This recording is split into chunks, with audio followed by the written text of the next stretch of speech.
야곱 바로 알기 6번째 시리 설교로 본문은 창세기 28장 10절에서 16절입니다. 창세기 28장 10절에서 16절 제가 봉독하겠습니다. 야곱이 브엘세바에서 떠나 하란으로 향하여 가더니 한 곳에 이르러는 해가 진지라 거기서 유숙하려고 그곳에 한 돌을 가져다가 베개로 삼고 거기 누워 자더니 꿈에 본적 사닥다리가 땅 위에 서 있는데 그 꼭대기가 하늘에 닿았고 또 본적 하나님의 사자들이 그 위에서 오르락내리락 하고 또 본적 여호와께서 그 위에 서서 이르시되 나는 여호와니 너의 조부 아브라함의 하나님이요 이삭의 하나님이라. 내가 누워있는 땅을 내가 너와 내 자손에게 주리니 내 자손이 땅에 티끌같이 되어 내가 서쪽과 동쪽과 북쪽과 남쪽으로 퍼져나갈지며 땅의 모든 족속이 너와 내 자손으로 말미암아 복을 받으리라. 내가 너와 함께 있어 내가 어디로 가든지 너를 지키며 너를 이끌어 이 땅으로 돌아오게 할지라. 내가 내게 허락한 것을 다 이루기까지 너를 떠나지 아니하리라 하신지라. 야곱이 잠이 깨어 이르되 여호와께서 과연 여기 계시거늘 내가 알지 못하였도다. 야곱이 자기를 더 사랑하는 아비 이삭을 속여서 장자권의 축복을 가로챈 것을 알게 된 에서는 격분하여서 동생을 죽이려 들었습니다. 본문은 야곱이 도망가며 길에서 노숙하던 중에 꿈에서 하나님의 계시를 받는 내용입니다. 지금 야곱은 정말로 가진 것 하나 없이 혈혈단신으로 아무 기약 없이 도망치고 있습니다. 어머니 리브가는 형의 노가 풀릴 때까지 얼마 동안만 내 삼촌 집에 가 있으라. 그 노가 풀리면 사람을 보내서 너를 거기서 불러내리라고 다짐했습니다. 그러나 이분은 평소와 달라서 에서의 분노가 언제 풀릴지 모릅니다. 아버지 이삭은 또 외삼촌 라반의 딸들 중에서 결혼하라고 당부했는데 과연 늙은 자기를 신랑으로 받아줄지 현재로선 장담할 수 없습니다. 자기 앞에 어떤 일이 벌어질지 전혀 감을 잡을 수 없습니다. 확실한 것이라고는 하나도 없고 막막하기만 합니다. 그러나 주목해야 될 사항은 이런 야곱이 스스로 사서하는 고생입니다. 야곱과 엄마 리브가가 형 에서의 불같은 성격을 몰랐을 리는 없습니다. 성경은 우리가 봐왔듯이 창세기 25장 27절에 에서는 익숙한 사냥꾼인 반면에 야곱은 조용한 사람이라 장막에 거한다고 묘사했습니다. 솜씨가 아주 좋은 사냥꾼 에서는 빠르고 힘센 동물도 단번에 죽일 수 있습니다. 온순한 농사꾼 야곱을 지도새도 모르게 없애는 것은 아무 일도 아닙니다. 에서는 장자권을 빼앗긴 것만 해도 지금 분통이 터지는데 그 결과 아버지로부터 지난주에 살펴본 대로 칼을 믿고 생활하며 아우를 섬기고 하나님 밖에서 자기 멋대로 살 것이라고 27장 40절에 저주 아닌 저주까지 받았습니다. 그리고 야곱이 갈아먹고 싶을 정도로 미워질 것은 너무나 당연합니다. 반면에 야곱으로서는 형과 맞서 싸워봐도 상대도 안 되고 형제끼리 걸을 수도 없습니다. 멀리 도망갈 수밖에 없는 것은 이 일을 모의할 때부터 이건 충분히 예상 가능한 결과였습니다. 거기다 하나님은 아브라함에게 그 후손들이 가나안을 차지하는 것은 400년이 훨씬 지난 후라고 예언해 줬습니다. 그것도 창세기 15장 13절에 이방의 노예가 되어서 한참 고생을 한 후라고 말했습니다. 야곱은 자기 당대에 가나안을 기업으로 삼을 수도 없다는 그 할아버지와 하나님 사이의 언약을 아비로부터 틀림없이 전해 들었을 겁니다. 그런데도 야곱은 아비를 속여서라도 장자권을 취득했습니다. 말하자면 야곱은 앞으로 어떻게 될 줄 알고도 스스로 이건 선택하고 시행한 일입니다. 여호와의 언약에 끝까지 남아있으려면 여러 문제가 발생할 것에 대해서 자기가 책임지고 감당하겠다고 이미 단단히 각오한 것입니다. 그렇다면은 비록 모든 상황이 좀 불편하고 고통스러워서 기쁨은 넘치지 않아도 최소한도 평온은 유지해야 됩니다. 그러나 오늘 본문은 야곱은 전혀 그렇지 못하고 도리어 영적인 절망에 빠졌다고 말하고 있는 겁니다. 지금 야곱이 도망가다가 피곤해서 아무 생각 없이 완전히 지쳐서 쓰러져 자는데 꿈에 하나님이 일방적으로 나타나서 뜬금없이 큰 복을 주시겠다고 위로하신 것이 아닙니다. 꿈이란 것은 여러분도 알다시피 평소 오랫동안 갈등하던 문제들이 어떤 방식으로든 반영되는 겁니다. 야곱이 꿈에서 본 내용은 바로 야곱의 고민이었고 특별히 도피를 떠난 후에 줄곧 품었던 생각입니다. 그렇다고 천사들을 보고 싶다고 생각하고 그게 연장되어서 한상으로 나타난 건 아닙니다. 천사들이 전해준 메시지의 내용을 보면 야곱이 영적으로 갈등했던 내용을 알 수 있는 겁니다. 여러분 평소 야곱의 최대 관심사가 무엇이었습니까? 자기 집안을 여호와의 언약 위에 굳건하게 세우겠다는 겁니다. 도피안으로는 비록 아비를 속여서 취득한 장자권이지만 그러니까 더더욱 그래야 되겠다고 계속 다짐했을 것입니다. 그러니까 꿈속에서 13절 14절에 천사들이 아브라함과 이삭으로 이어지는 여호와의 언약에 야곱 너도 참여하게 될 것이라고 다시 확인해 준 겁니다. 그리고 지금 현재에서 야곱에게 가장 절실한 문제는 어서 빨리 도피 생활을 끝내고 부모님 계신 곳으로 되돌아오는 겁니다. 그러니까 마찬가지로 천사들이 15절에 내가 너와 함께 있어서 너가 어디로 가든지 너를 지키며 너를 이끌어서 이 땅으로 돌아오게 할지라고 응답해 준 겁니다. 이 두 가지 고민에 대해 응답을 받자 꿈에서 그런 계시를 받자 야곱은 여호와께서 가연 여기 계시거늘 내가 알지 못하였다고 16절에 고백한 것입니다. 그렇다면은 도피한 후에 오늘 밤 잠이 들기 전까지 심지어 누워 자면서도 계속해서 여호와가 자기와 함께 하지 않는다고 여겼다는 뜻입니다. 하나님, 이제부터 제가 어떻게 해야 됩니까? 이 장자권으로 제가 어떻게 행해야 될지 하나님의 구체적인 계획은 과연 무엇입니까? 저는 언제 다시 고향으로 돌아올 수 있습니까? 왜 아무리 기도해도 묵묵부답이십니까? 제가 이런 처지에 빠졌는데도 대체 주님은 어디에 계십니까? 제가 주님을 위해서 일하고 있지 않습니까? 주님이 함께 해주지 않으면 저 혼자로서는 도무지 이 도피 생활도 감당할 수 없습니다. 제발 저와 함께 하신다는 작은 징표라도 보여주십시오. 그렇게 아무리 속으로 부르짖어도 하나님은 끝내 침묵하고 있었던 겁니다.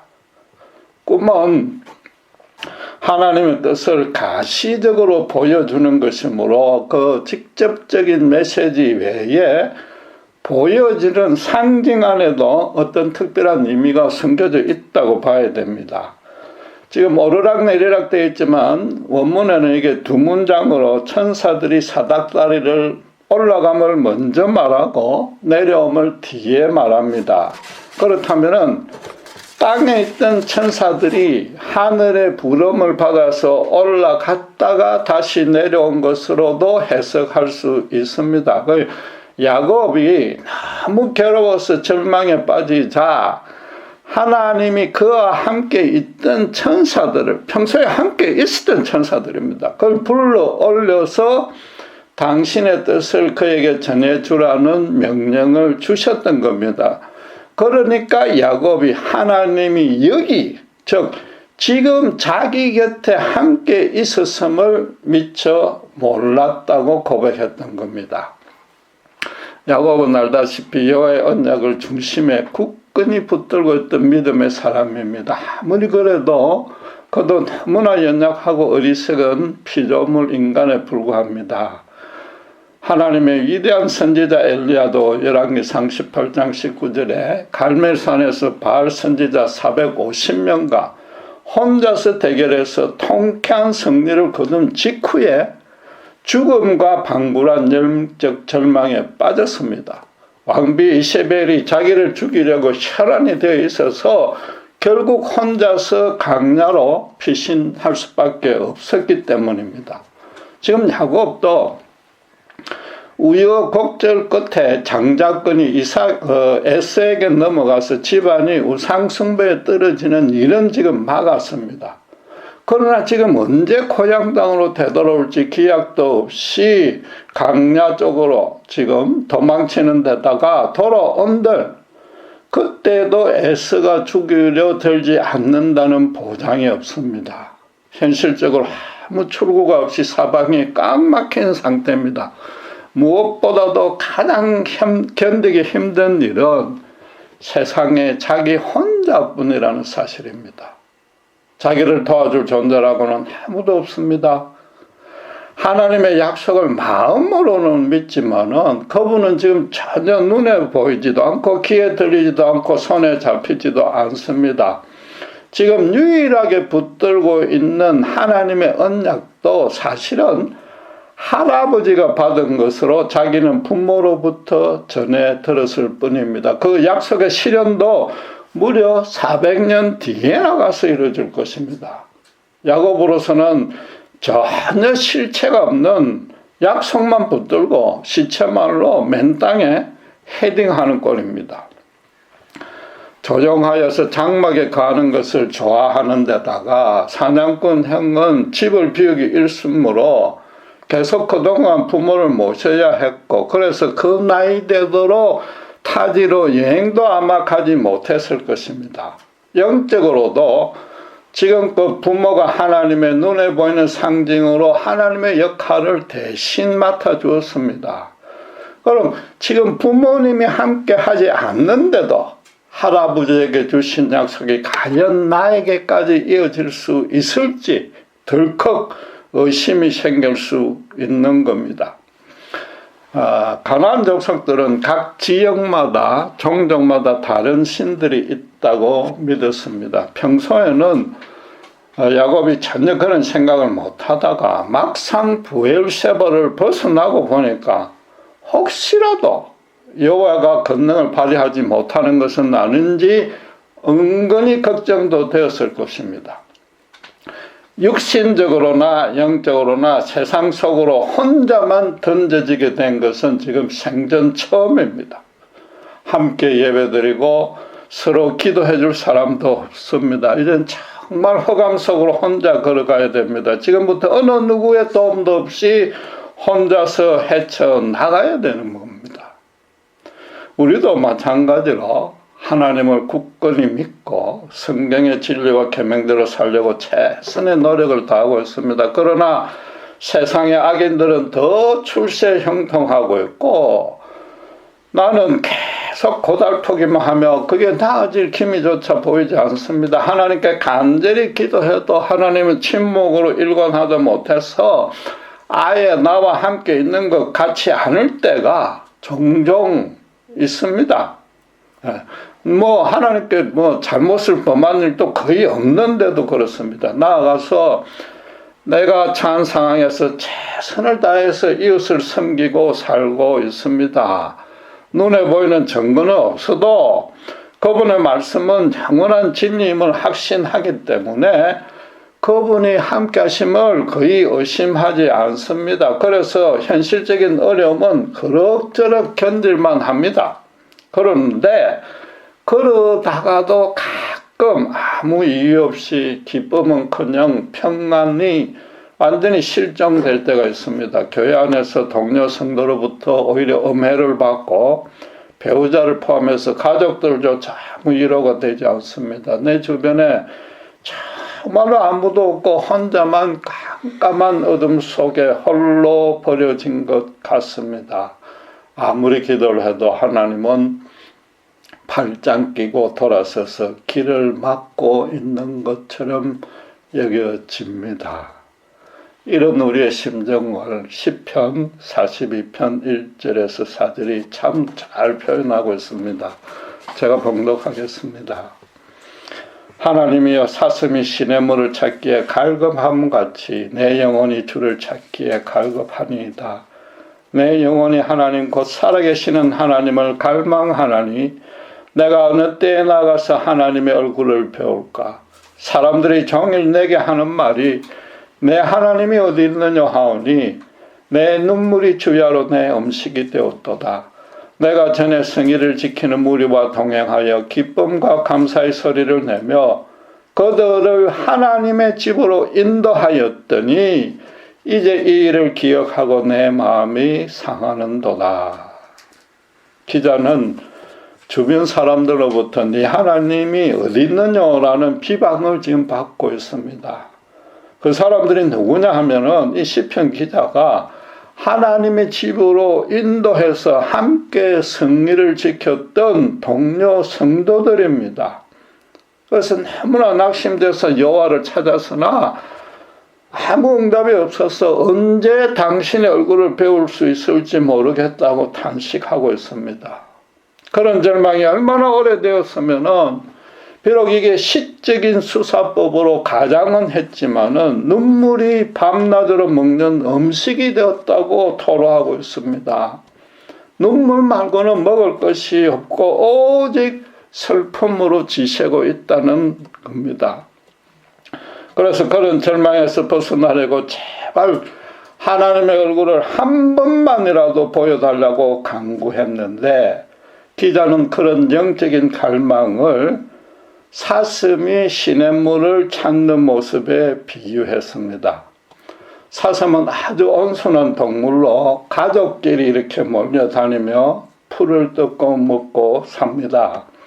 사슴은 눈만 봐도 너무 양손하다 못해서 눈물을 머금은 것 같이 보이고 노천명 시인이 그 유명한 말씀대로 모가지가 길어서 슬픈 짐승이라고까지 표현했습니다. 이런 온순한 사슴은 크게 이래 화를 낼 일이 없기 때문에 맹수에게 쫓겨서 도망 다닐 때만 빼고는 평소에 이렇게 숨을 헐떡이는 법이 없다고 합니다. 그렇게 사슴이 이렇게 숨을 헐떡이면은 자기 몸에 수분이 갑자기 소진이 되는데 이게 80%가량 소진돼 버리면은 쓰러지고 그 자리에서 맹수에 잡아먹히게 됩니다. 그래서 맹수의 추격권에서 벗어나기만 하면 가장 먼저 물부터 보충해야 되는 겁니다. 지금 사슴이 시냇물을 찾는 것 같이라는 표현은 단순히 목이 말라서 물을 마시고 싶다는 정도가 아닙니다. 맹수에 쫓기면서 자칫 생명이 달아날 지경에 이른 겁니다. 시냇물을 마시지 못하면 탈진하거나 사망하게 되는 그런 절대절명의 순간을 말하는 겁니다. 조용하게 장막에 가며 부모님의 신앙교육대로 살아온 야곱의 평소 모습을 비유하자면 사슴이라고 말할 수 있습니다. 로버트 모리스라는 미국 목사가 설교하기를 에서는 사냥꾼이기 때문에 동물이 도망간 흔적을 찾는 데는 아주 전문가였다는 겁니다. 그래서 야곱은 목적지 바다마랑과 반대편으로 평소 여행 거리를 2배를 쫓아오지 못하도록 거의 뛰다시피 도망쳤다고 말했습니다. 그렇다면은 지금 야곱은 형의 살해 위협을 겨우 벗어나서 탈진해서 쓰러져 있는 겁니다. 겉으로는 내색은 안 해도 그 영혼은 삶과 죽음의 기로에서 절망하고 있었던 겁니다. 그런 영혼에 하나님의 사자가 나타나서 내가 너와 함께 있어. 내가 어디로 가든지 너를 지키며 너를 이끌어 이 땅으로 돌아오게 할지라. 내가 네게 허락한 것을 다 이루기까지 너를 떠나지 아니하리라 고 선언한 겁니다. 죽기 직전에 사슴이 비로소 시냇물을 찾은 셈입니다. 시편 기자가 그런 절망의 끝에 하나님의 얼굴을 보고 뭐라고 고백했습니까? 하나님의 들은 음성이 뭐라고 이야기합니까?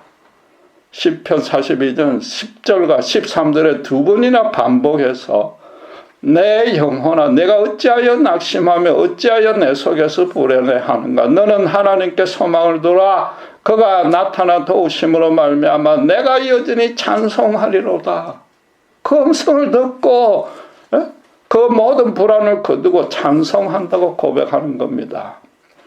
오늘 본문의 16절에 야곱이 여호와께서 과연 여기 계시거늘 내가 알지 못하였다는 고백의 내용이 바로 그것인 겁니다.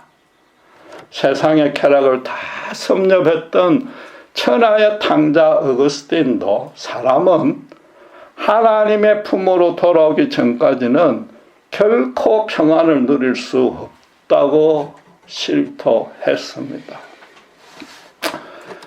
신자는 예수님이 이미 십자가에 이루신 완전한 승리 가운데 들어와 있기 때문에 사탄 쪽으로 완전히 다시 돌아가는 부분 절대 없습니다. 그러나 신자도 세상 안에서 살아야 하기 때문에 평생토록 공중권세 잡은 사탄과 영적 전투를 벌여야 합니다. 사탄은 우는 사자와 같이 신자를 잡아먹으려고 문 앞에 하루 종일 365일 웅크리고 있는 겁니다.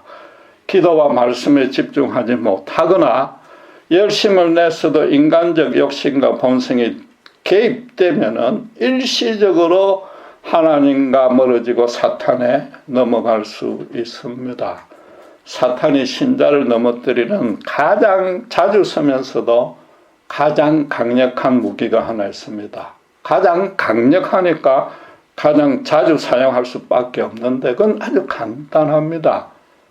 세상에 아무도 없이 너 혼자라는 마음을 자꾸 심어주는 겁니다. 주변에 네가 의지할 때라고는 하나도 없고 특별히 하나님마저 너를 예면하고 떠났다는 불안한 생각에 사로잡히게 만드는 겁니다. 미숙한 신자는 현실의 눈에 보이는 모습에 초점을 맞추게 하고 그 문제가 너무 크게 보이게 만들어서 그것에 가려서 하나님을 못 보게 만들어 버립니다. 주님을 따라가며 열심히 노력하는 성숙한 신자에게는 주변 사람들로부터 억울한 비방과 정죄 등을 당하게 해서 왕따로 만들어 버리는 겁니다. 낙원에서 하나님과 친밀히 교제하며 아무 부족한 것이 없이 살고 있던 아담과 이브마저도 넘어뜨렸던 사탄의 최초이자 최고의 전술입니다. 그러니까 아담과 이브에게 너 혼자 서라. 무엇이든 스스로 할 수 있지 않느냐. 혼자 서는데 방해가 되는 것은 다 제거해라. 하나님이라도 너가 하고자 하는 일에 걸리적거리면 따르지 말라. 하나님은 너가 혼자 서는 것을 아주 싫어해서 그래서 자꾸 자기 품을 절대 벗어나지 말라고 명령하고 그러지 않으면 죽는다고 겁주는데 그거 다 새빨간 거짓말이다 라고 사탄이 속인 겁니다. 그 게임에 넘어간 아담과 이브는 하나님만 없으면 정말로 신나고 재미있을 것 같아서 선악과를 따먹었습니다. 그러나 그들을 기다리고 있던 것은 까닭도 없고 스스로는 도무지 해결되지 않는 공포심과 수치심 뿐이었습니다. 그래서 사탄은 이미 하나님을 등지고 혼자서 설치는 불신자는 전혀 건드리지 않습니다. 그럴 필요도 없습니다. 너무나 어리석게도 자기만 높이려는 그 욕심의 노예가 되어서 서로 시기 경쟁하고 다투고 죄를 쌓기 바쁘기 때문입니다. 이번 미국의 인종차별을 항의하는 그 선한 시대 중에도 일부가 경찰이 안 보이니까 곧바로 약탈과 방화를 일삼는 폭도로 변했지 않습니까? 사탄의 첫째 전략이 혼자뿐이라는 생각, 특별히 하나님도 너를 예면했다는 불안에 휩싸이게 만드는 것이라면은 그것을 이겨내는 신자의 첫째 전략도 간단합니다. 그와 정반대면 되는 겁니다. 죽음을 앞둔 사슴이 신의 문을 찾는 그런 그 간절함과 세기로 하나님을 찾고 또 찾으면 됩니다.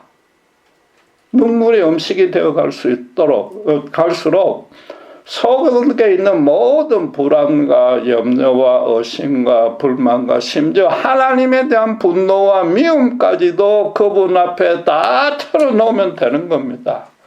하나님은 신자가 자기 속에 있는 것을 다 털어낸 후에 순전한 마음으로 진심으로 당신의 도움을 구할 때까지 기다리시고 그때 되어서야 당신의 얼굴을 보여주는 겁니다. 반대로 그런 순전한 마음을 가진 신자라면 언제든지 하나님의 순전한 얼굴을 발견할 수 있는 겁니다.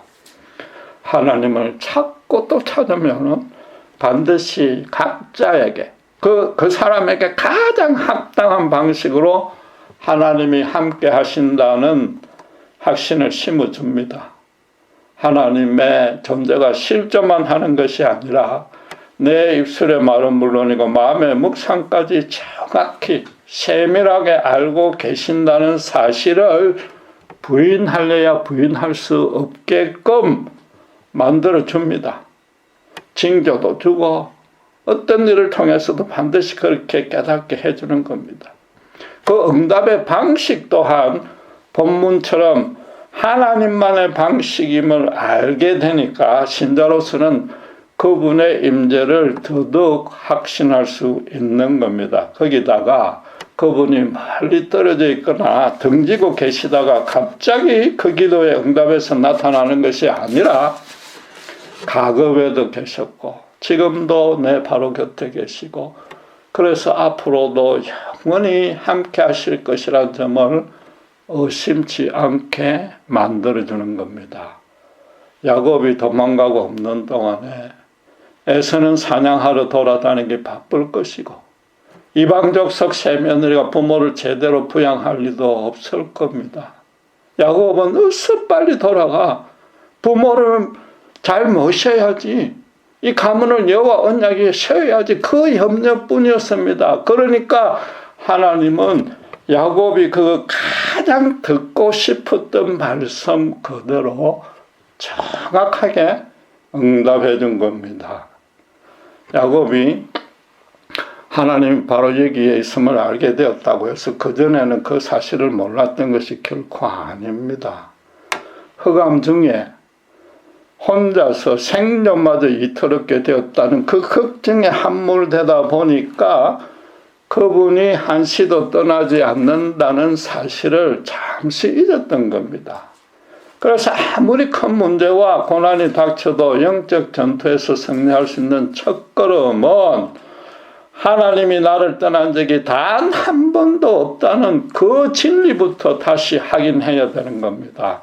다시 시편 27장 10절에 내 부모는 나를 버렸을지라도 여호와는 나를 영접하시리라는 그런 고백을 할 수 있어야 되는 겁니다.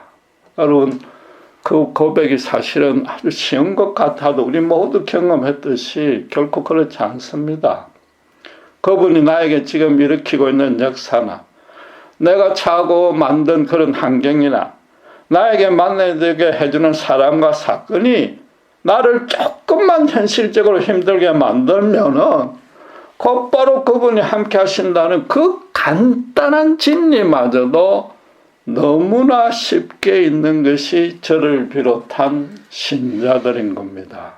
그래서 하나님에 대해서 부정적인 생각이 들면 무조건 사탄의 속임수에 넘어갔다는 인식부터 해야 하는 겁니다. 야곱의 이 정처 없는 여정에는 영적 전투의 결정적인 승리의 비결이 하나 더 숨겨져 있습니다.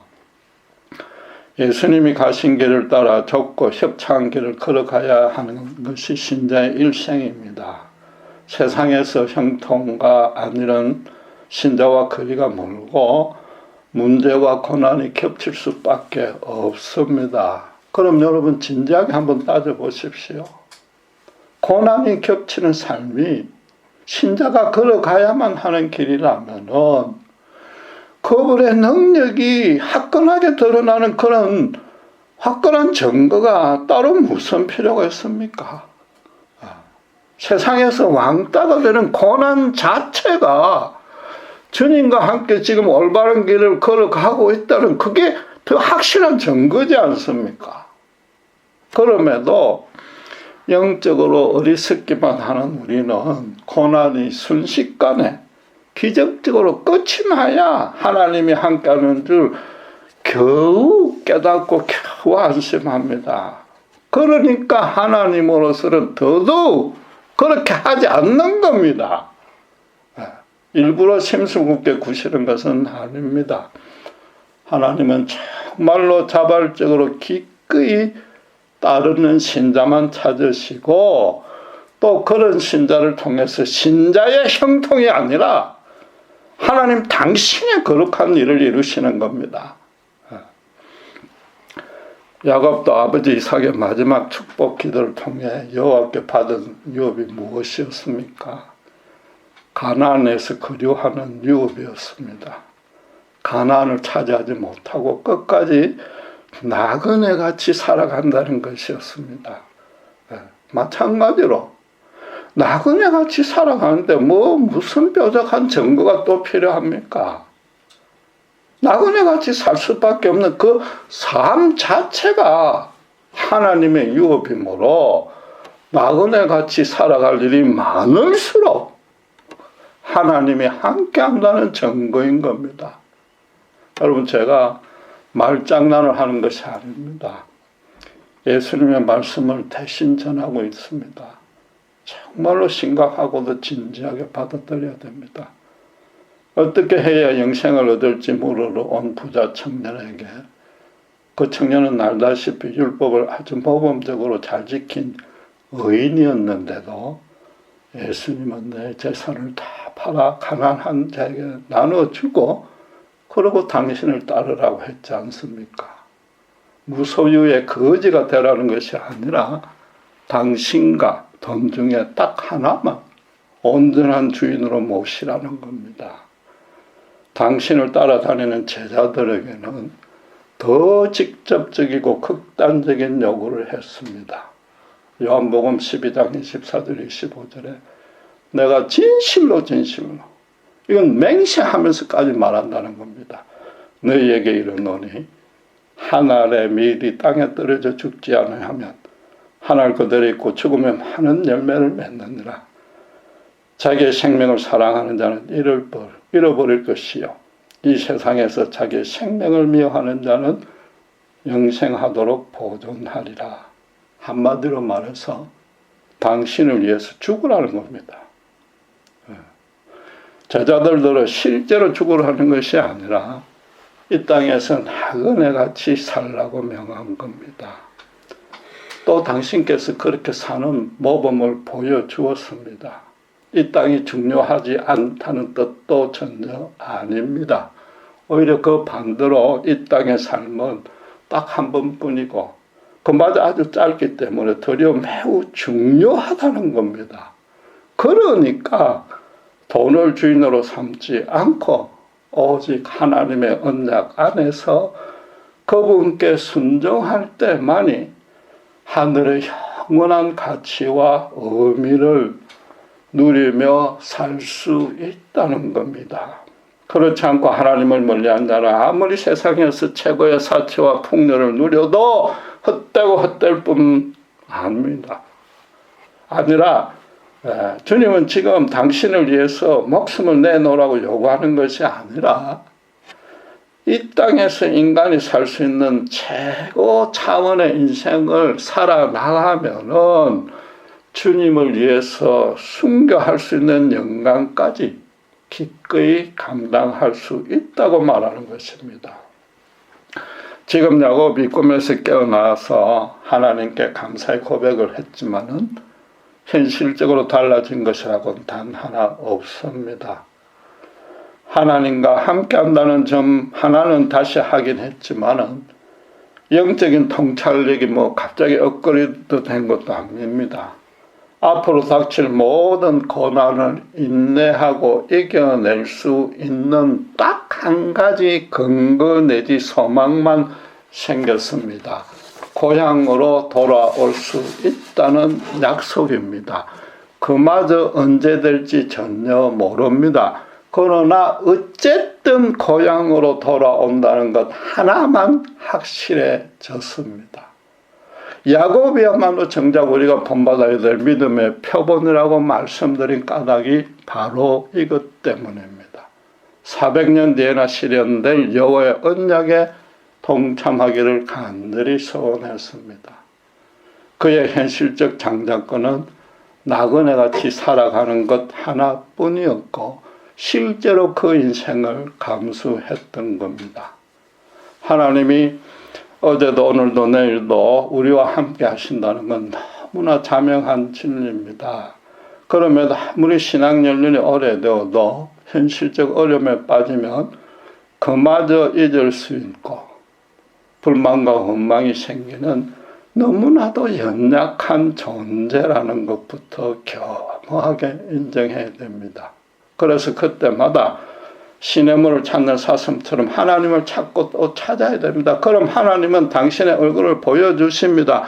그분의 얼굴을 보고 나면 이 땅을 나그네로 기꺼이 살아갈 힘을 없습니다. 그러다가 또 연약해서 다시 넘어질 수 있고 다시 넘어지면 그분을 찾아서 힘을 얻는 일을 반복할 수밖에 없는데 평생토록 지치지 않고 그러는 것이 그게 믿음의 실체인 겁니다. 단번에 화끈하게 해결받아서 평생 동안 평안이 지속되는 법은 어느 누구에도 없습니다. 대신에 신약시대 신자에게는 천사가 꿈이 나타나 가시적으로 위로하는 것보다 나그네로 살아갈 수 있는 더 확실한 근거 하나를 이미 주셨습니다. 예수님이 골고다 언덕에서 우리를 대신해 죽고 부활하심으로 영생의 영광이 언제인지는 몰라도 그것 하나만은 확실하게 우리에게 보장되어 있다는 사실입니다. 바울이 실제로 죽음을 바로 눈만 앞에 둔 고비를 여러 번 이길 수 있었던 유일한 근거요 힘이었습니다. 그래서 그가 빌립보서 3장 11절 14절에 고백한 내용을 보십시오. 어떻게 해서든지 죽은 자 가운데서 부활에 이르려 하노니 내가 이미 얻었다 함도 아니요 온전히 이루었다 함도 아니라 오직 내가 그리스도 예수께 잡힌 바 된 그것, 부활의 영광, 확실한 것 딱 하나, 그것만 잡으려고 달려가노라. 형제들아, 나는 아직 내가 잡은 줄로 여기지 아니하고 오직 한 일, 즉 뒤에 있는 것은 다 잊어버리고 앞에 있는 것을 잡으려고 표대를 향하여 그리스도 예수 안에서 하나님의 위에서 부르신, 하늘에 닿은 사다리 위에서 부르신 그 부름의 상을 위하여 달려가노라. 야곱도 지금 부모가 계신 바알세바를 떠나서 외삼촌 라반이 있는 밧단 하람으로 하나님의 인도하심에 따라서 천국 여정의 길을 걸어가고 있는 것입니다. 천국 문에 붙은 명패는 딱 하나뿐입니다. 이 땅을 하나님의 나그네가 되어서 살았던 자들의 출입문이라고 쓰여져 있을 겁니다. 히브리서 11장에 기록된 믿음의 선진들의 명예의 전당으로 들어간 문이 바로 그러했습니다. 주님은 우리도 야곱과 바울이 먼저 걸어갔던 그 길로 걸어오기를 바라며 바로 그 문 앞에서, 천국 문 앞에서 기다리고 계시는 겁니다. 기도하겠습니다. 야곱이 정말 흑암 가운데 혼자 버려졌을 때에 하나님을 찾고 찾았고 정말 생명과 죽음의 갈림길에서 사슴이 시냇물을 찾았듯이 찾았을 때에 주께서 놀라운 은혜로 함께 해주셨습니다. 당장의 현실적인 복도 아니요. 언제 그 고난이 끝날지도 모르지만 하나님이 과연 여기 계셨고 앞으로도 함께 하시고 천국까지도 동행해 주신다는 그 사실 하나는 확인했으며 그것만으로도 야곱은 평생을 나그네같이 살았습니다. 모든 신자를 주님께서 야곱처럼 바울처럼 그렇게 부르신 줄 믿습니다. 우리가 행할 바도 바로 그 길이며 우리 눈앞에 아무 증거가 없고 따로 증거가 필요 없으며 예수님의 십자가 안에서 붙잡힌 바 된 바로 그 천국의 영광을 위해서 한 걸음 한 걸음 지치지 않고 걸어갈 수 있도록 우리에게 힘주시고 날마다 구할 때마다 하나님의 얼굴을 보여주시옵소서. 감사합니다. 우리 주 예수 그리스도 이름을 기도드렸습니다.